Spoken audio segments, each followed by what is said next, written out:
क्या आपने कभी शैतानी किताब के बारे में सुना है, जिसकी विधि को गहरी रात में कब्रिस्तान में पूरा करके किसी भी आत्मा से बात किया जा सकता है? सुनकर बहुत अजीब लग रहा है ना? मन में काफी सारे सवाल आते होंगे। सबका जवाब इस वीडियो के अंत तक आप सबको मिल जाएगा। बस बने रहे वीडियो में। इस सच्ची कहानी को वेस्ट बंगाल कोलकाता में रह रहे लूसी डिसूजा से जब मैंने सुना तो मेरे पैरों तले जमीन खिसक गई। ये उनके पिताजी फादर एंड्रू की आंखों देखी है। ये सन 1969 की बात है और ये सच्ची कहानी 4 बहुत अच्छे बचपन के दोस्त और सेंट सेवियर कॉलेज कोलकाता के स्टूडेंट मार्क, ल्यूक, जेम्स और एडवर्ड्स की है, जो एक साथ पार्क स्ट्रीट कोलकाता में स्थित सेंट क्लीफार्ड बॉयज हॉस्टल में रहते थे। अपने जीवन के हर तरह से एक दूसरे का साथ निभाने वाले ये सिर्फ अच्छे दोस्त ही नहीं बल्कि अच्छे स्टूडेंट्स भी थे। उस समय लोगों के पास मोबाइल तो होते नहीं थे, तो लोग अलग अलग चीजों में रोमांच ढूंढा करते थे। छुट्टी की एक शाम ये चारों दोस्त पास के एरिया में लगे मेले में जाते हैं, जहां विदेशी मुल्क से बहुत से कलाकार लोगों का मनोरंजन करने आने वाले थे। मेले का जायजा लेते लेते उन सब की नज़र एक टेंट में जाती है, जहां बोर्ड पर लिखा होता है फॉर्चून टेलर, यानी भविष्य बताने वाला। वो चारों अंदर जाने का निर्णय लेते हैं और मन ही मन इसको रोमांच का एक साधन मानकर काफी खुश होते हैं।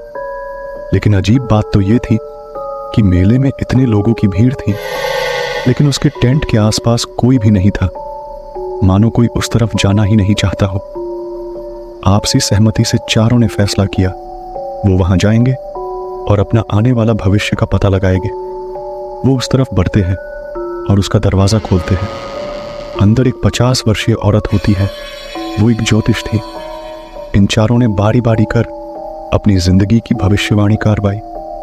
उस औरत ने सबके जीवन के आने वाले कल को अपने गोले में देखा और उन सबको कहा, तुम सबके आने वाले कल में किसी खौफनाक शैतान का प्रकोप है। तुम सब सावधान रहना, वरना तुम सबका अंजाम बहुत बुरा होगा। वो सब उनकी बात सुनकर हंसने लगे।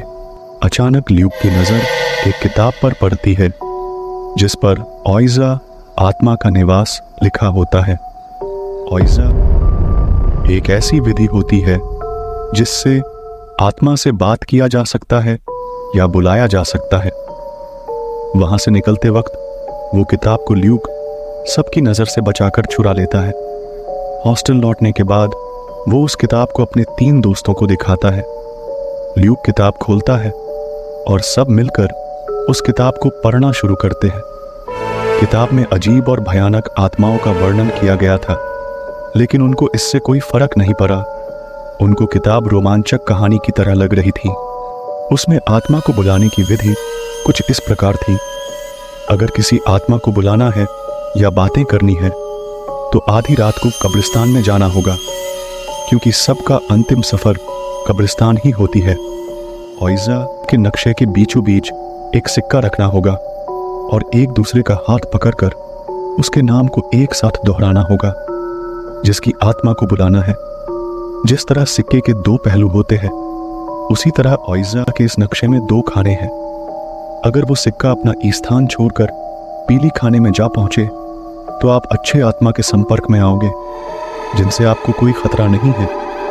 लेकिन अगर भूल से भी लाल खाने में सिक्का दाखिल हो जाए तो फिर कुछ भी हो सकता है, क्योंकि ये किसी बुरी आत्मा या फिर शैतान के संपर्क में आती है।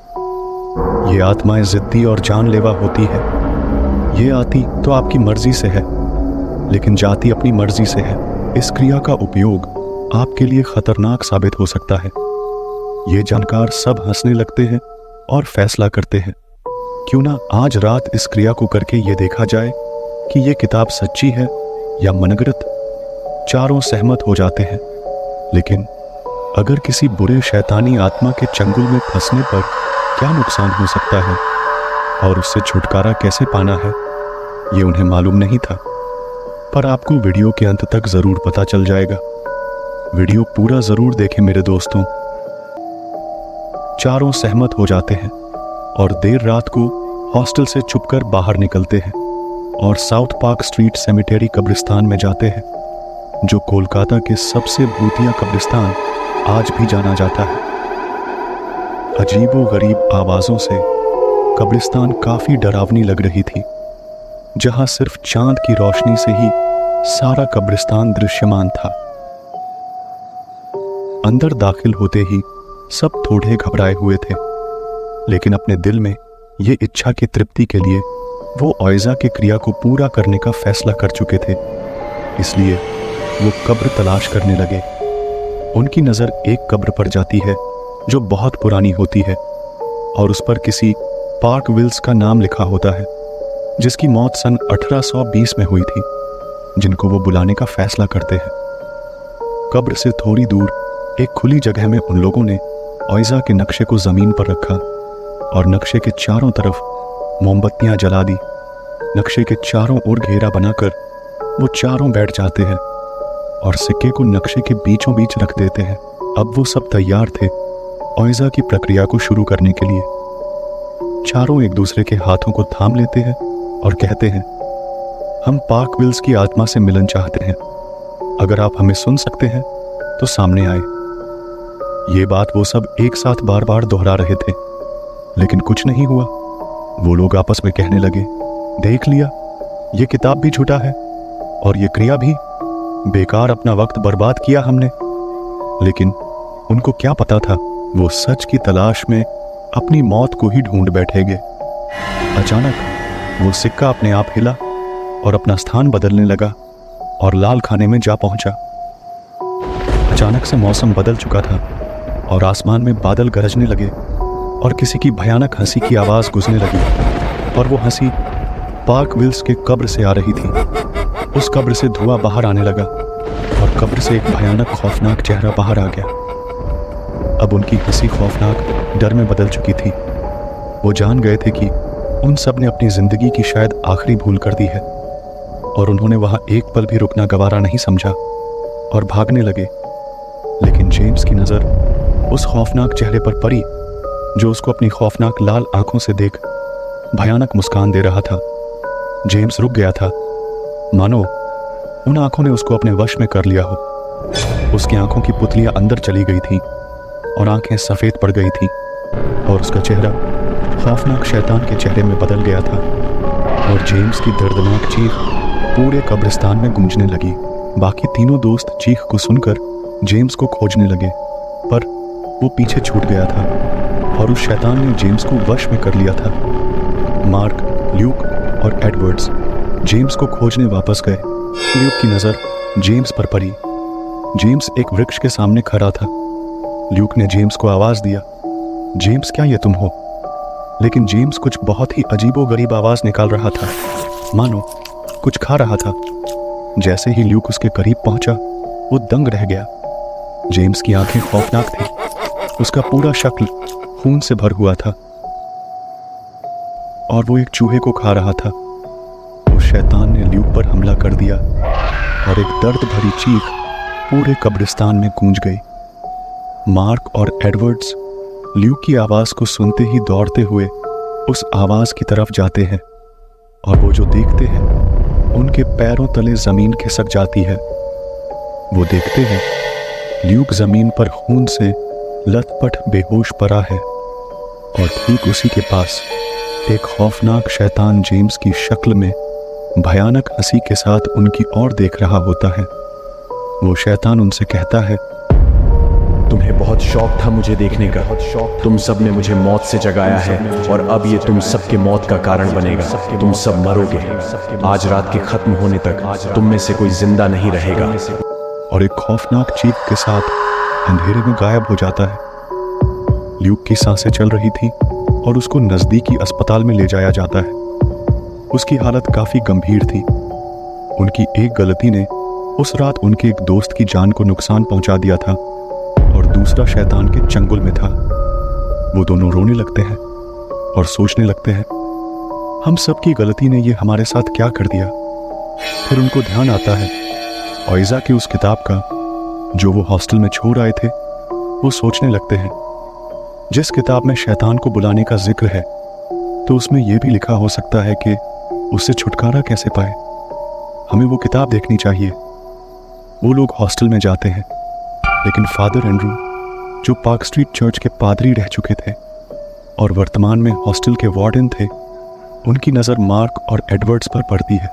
वो उनको रोक लेते हैं और उनकी दशा देखकर चौंक जाते हैं। वो उनसे सवाल करते हैं, एंड्रू, मार्क, कितनी रात गए? तुम कहाँ से आ रहे हो और इतने डरे हुए और परेशान क्यों हो? ये तुम्हारे कपड़ों पर खून कैसा है? अब तुमने क्या कर दिया, बताओ। वो दोनों डरे हुए के थे और जल्दी में थे, लेकिन फादर समझ जाते हैं जरूर कोई गंभीर बात है और उन पर दबाव बनाते हैं और वो दोनों सारी बात उनसे बता देते हैं। फादर एंड्रू भौचक्के हो जाते हैं और उनसे कहते हैं, ये क्या कर दिया तुम सबने? वो किताब कोई मामूली किताब नहीं है, एक शैतानी किताब है। तुम सबने सोते हुए शैतान को उसकी कब्र से जगाया है। वो किसी को जिंदा नहीं छोड़ेगा। जाओ, जल्दी से वो किताब ले आओ। उस किताब को और उससे जुड़ी हर चीज़ों को जलाना होगा, तभी तुम दोनों को छुटकारा मिल सकेगा। वक्त बहुत कम है। किताब तो उनके पास थी, लेकिन नक्शा गायब था, जो वो कब्रिस्तान में कहीं छोड़ ये थे। फादर कहते हैं, हम सबको कब्रिस्तान जाकर नक्शे को ढूंढना होगा और इन दोनों को एक साथ जलाना होगा, लेकिन उससे पहले हम सबको अस्पताल जल्द से जल्द पहुंचना होगा। ल्यूक की जान खतरे में है और वो ल्यूक को मारने जरूर आएगा। फादर एंड्रू अपना क्रॉस और पवित्र जल लेकर मार्क और एडवर्ड्स के साथ अस्पताल के लिए निकल जाते हैं। ल्यूक के पास पहुंचते ही उन सबकी आंखें फटी की फटी रह जाती हैं। वो देखते हैं ल्यूक अपने बिस्तर पर मारा पड़ा है और जेम्स शैतानी शक्ल के साथ ल्यूक की छाती पर बैठकर उसके बेजान शरीर से उसका दिल निकलकर खा रहा होता है और उन सबको देखकर मुस्कुरा रहा होता है। ये देख सबका दिल दहल जाता है। फादर एंड्रू पवित्र जल को उस पर छींट देते हैं और शैतान को तकलीफ होने लगती है और वो चिल्लाता हुआ खिड़की से भाग जाता है। मार्क और एडवर्ड्स अपने दोस्त को मरा हुआ देख रोने लगते हैं। फादर कहते हैं, अभी शोक मनाने का वक्त नहीं है, हमें निकलना होगा और कब्रिस्तान जाना होगा, वो नक्शा खोजना होगा। वो सब कब्रिस्तान पहुंच जाते हैं। जैसे ही वो सब वहां पहुंचते हैं, अचानक एक पेड़ उनके रास्ते में गिर पड़ता है। वो सब डर जाते हैं और एक खौफनाक चीखने की आवाज गूंजने लगती है, मानो वो शैतान उनको अपने गुस्से का संकेत दे रहा हो। वो जैसे तैसे पार्क विल्स की कब्र तक पहुंचते हैं और ओइजा के नक्शे को खोजने लगते हैं, पर वो नक्शा कोई नामो निशान नहीं मिल रहा था। सब परेशान थे। फादर एंड्रू उनसे कहते हैं, रात खत्म होने में घंटे भर का वक्त है और नक्शा नहीं मिल पा रहा है, लेकिन अगर इस शैतानी किताब को हम जला दें तो उस शैतान की शक्ति कम हो जाएगी और आज की रात निकल जाए तो उसको अपने कब्र में वापस लौटना होगा। अब हमें देर नहीं करनी चाहिए। एडवर्ड्स, तुम लकड़ी इकट्ठा करो, हमको ये किताब जल्द से जल्द जलानी होगी। और मार्क, तुम पवित्र जल लेकर मेरे साथ खड़े रहो, ताकि मैं जब बाइबल पढूं और वो मुझ पर हमला करे तो ये पवित्र जल उसको हमसे दूर रखेगी। ये कहकर फादर एंड्रू बाइबल पढ़ने लगते हैं और एडवर्ड्स लकड़ी इकट्ठा करने में जुट जाता है। जहां कदम कदम पर उन सब के सर पर शैतान मौत बनकर खड़ी थी, वहां एडवर्ड्स लकड़ी इकट्ठा करते हुए गहरे अंधेरे में चला जाता है। उस दौरान एडवर्ड्स को जेम्स नजर आता है, लेकिन इस बार वो जख्मी होता है और एडवर्ड्स से कहता है, मेरी मदद करो। एडवर्ड्स, मैं चल नहीं पा रहा, अब मैं ठीक हूँ, मुझे यहाँ से ले चलो मेरे दोस्त। एडवर्ड्स जेम्स की हालत देखकर बिना सोचे समझे उसकी मदद के लिए उसके पास पहुंचता है, लेकिन जैसे ही वो उसके करीब जाता है, उसकी पैरों तले जमीन खिसक जाती है। वो अपना असली भयानक चेहरे में लौट आता है।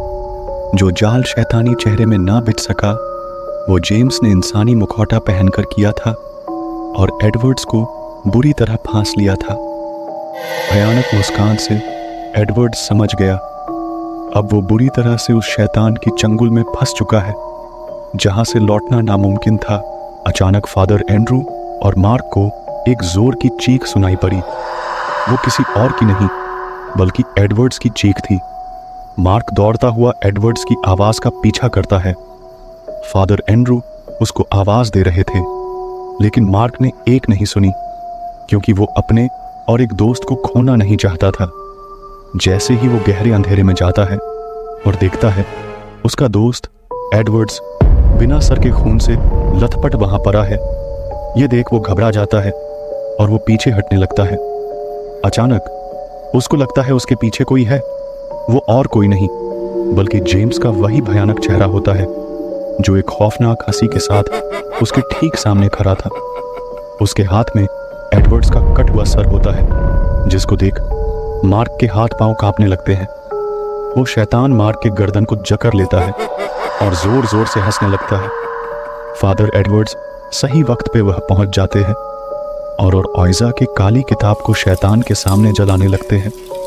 जैसे ही किताब में आग लगती है, वो शैतान मार्क को उठाकर ऐसे फेंकता है। मार्क का सर पत्थर से जा टकराता है और वो बेहोश हो जाता है। फादर एंड्रू उस शैतान का सामना करते हैं। जेम्स, जिसके अंदर उस शैतान का वास था, जोर जोर से दर्द में चीखने लगता है और पूरा कब्रिस्तान मानो जैसे मातम मना रहा। जैसे ही ओइजा की किताब पूरी तरीके से जल जाती है, एक तेज रोशनी का उज्ज्वलित होते ही पार्क विल्स की आत्मा अपनी कब्र पर वापस चली जाती है और पूरा माहौल बिल्कुल शांत हो जाता है। मार्क को मेडिकल की सख्त जरूरत थी। रात का खौफनाक अंधेरा क्या छट चुका था, या फिर कहानी में अभी भी शैतान का प्रकोप था। मार्क जैसे ही होश में आता है और फादर एंड्रू को देखता है और डर जाता है और उन्हें देखकर नहीं पहचान पाता है।